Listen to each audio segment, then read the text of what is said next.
Have you ever reached an age where you thought the greatest chapters of your life were already behind you, only to realize that life, in silence, had been preparing you for a deeper, stronger, far more meaningful season? This is the story of a man who believed his time for growth had ended until one crisis, one unexpected conversation, and one forgotten strength opened a chapter he never saw coming. It was a gray Tuesday in Seattle when Michael pushed open his father's front door. His shoulders were tight, his eyes red, his breath unsteady as if he had been holding his entire world together with nothing but raw willpower. Jack Carter, 69, a retired construction project manager, calm, solid, steady as ever, looked up from his coffee. He didn't need a single word to know something was wrong. "Mike," he said softly. "What happened?" Michael collapsed into a chair. For a few moments, he couldn't speak. Then he said, "Dad, I think I'm getting fired." The room fell silent, not out of fear but because something important had just begun. Michael drew a shaky breath. For the past year, he had been leading a software development team on a project for an important government client, but the last 2 months had been a disaster. The first problem was a team conflict that had exploded. 2 key team members were at war. John, brilliant but insecure, and Elliot, talented but defensive. Both blamed Michael. "You're taking his side," one would say. "No, you're taking his side," the other would retort. Trust was completely gone. The whole project had fallen behind. Michael whispered, "Dad, I've tried everything. Meetings, one-on-ones. Nothing works. No one hears me anymore." And then came the worst part. Michael's own major mistake. Under pressure from upper management, he had released a major update without full testing. The system crashed. For 7 hours, the government platform was down. Data wouldn't sync. Users were stuck. The client was furious. Upper management blamed him. The team blamed him. A disciplinary committee was scheduled. Michael's voice broke. "Dad, I messed up. This time, I don't think I can fix it." Jack didn't panic. He didn't criticize or say, "I told you so." He simply placed his hand on the table and said, "Mike, breathe. I spent 40 years running crews. I've seen this exact thing 1,000 times. Go get paper. Sit." Michael obeyed, not out of blind respect, but because he had nothing left to lose. Jack waited until Michael was ready. Then he said the words that changed everything. "Your problem isn't technical. Your problem is human." Jack drew 3 lines on the paper, simple, clean, confident. "Rule 1, he began. "Find a hidden voice. In every conflict, the real problem is never the one people talk about. John's anger. Not really about Elliot. Elliot's defensiveness. Not really about John. One feels unseen, the other feels judged. Find that. Name that, and the whole knot comes undone." Michael stared at the words. Until now, he had been managing tasks. Jack was telling him to manage people. Jack leaned forward. "Mike, listen carefully. Rule 2. Never put 2 people in conflict in one room first. If 2 people are in conflict, never, under any circumstances, put them together in the same room first. They're not coming to solve. They're coming to win. First, meet each one alone. Let them breathe. Let them feel seen. Then, only then, bring them together." Michael wrote down every word.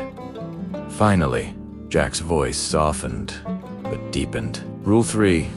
Your big mistake is your biggest opportunity. You did mess up." Michael lowered his head. Jack continued, "But the biggest mistake any leader can make is hiding the mistake. You walk into that committee and say, 'The responsibility is mine, and here are the 9 actions I am taking to fix it.' You do that, and not only will they not fire you, they'll trust you more than before." For the first time in weeks, Michael felt hope. Michael did exactly what his father told him. First, he had a private talk with John, away from Elliot, away from the pressure. After 10 minutes, John broke down. "I'm doing twice the work. and no one even notices. The truth appeared. Then, a private talk with Elliot. Elliot wasn't arrogant, he was scared. John keeps hinting, I'm not good enough. Suddenly, the technical problem was not technical at all. Finally, the disciplinary committee. Michael walked in with a calm he had not felt in months. No excuses. No blaming, he said. The responsibility is mine, and here is my recovery plan. He placed a 9-step document on the table. A new testing protocol, daily reporting, clear task ownership, communication checkpoints, conflict resolution layers, an emergency rollback plan, a risk log, a client transparency policy, and a timeline to rebuild trust. The room was silent. Then the senior manager said, "This is leadership." Michael was not fired. The client stayed. Respect returned. 2 days later, the senior manager called him in. "Michael, who taught you this recovery model?" Michael smiled. "My father." The manager paused. "Do you think you'd be willing to speak with the leadership team?" Michael laughed. "Sir, my dad isn't a consultant. He's a retired construction guy." The manager replied, "That's exactly why I want him." Jack arrived in a simple shirt, holding a worn notebook, with zero intention of impressing anyone. He sat at the head of the boardroom table. 10 senior leaders waited. He began quietly. "I'm not here to teach you business. I'm here to teach you people. And for 30 minutes, he said things no book teaches. People don't work only for money. They work for feeling understood. Conflicts aren't loud. They're silent. If you give respect, you buy time. And time saves every project. Don't manage people's tasks, manage their fear." The room was frozen. When he finished, the director leaned forward. "Jack, we want you back, and we'll pay well. Not symbolic money, not out of courtesy. Real compensation, real value, real demand." That night, Jack sat alone in his study. For the first time since retiring, he felt something awaken. Not ambition, but purpose. He opened a fresh notebook and wrote, "The J. Carter Meth Head Human-Centered Project Leadership. Listen without judgment. Surface the unspoken fear. Separate conflicting people before uniting them. Create safe boundaries for hard conversations. Define responsibilities with clarity. Absorb pressure from above. Take responsibility early. Build structured recovery plans. Maintain transparent communication. Rebuild trust intentionally." It wasn't theory. It wasn't philosophy. It was 40 years of lived experience. Within 3 months, 2 more companies reached out. A consulting firm offered him part-time work. A business journal wrote about him.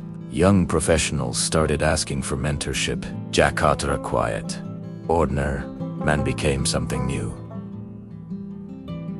A mentor to a generation hungry for real wisdom. Not because he changed, not because he reinvented himself, but because he finally let the world see what he had always been. One evening on the porch, Michael said, "Dad, you didn't just save my job. You found a new life." Jack smiled. "No, son. I simply put what I already had in a place where it was finally needed."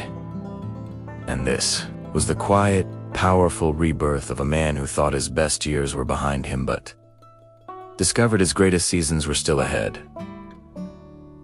Age does not reduce your value. It sharpens it, refines it, magnifies it. You do not lose power as you age. You gain the kind of power that only decades of experience can create. The second half of life is not the season of decline. It is the season of depth, the season of meaning, the season of impact. If Jack's story awakens something in you, a memory, a forgotten strength, or a purpose you still feel inside, share this video with someone who needs the reminder. And if you want stories that honor the wisdom, value, and meaning of the second half of life, subscribe to MindShiftX Hub and explore our playlist. Stories for the second half of life.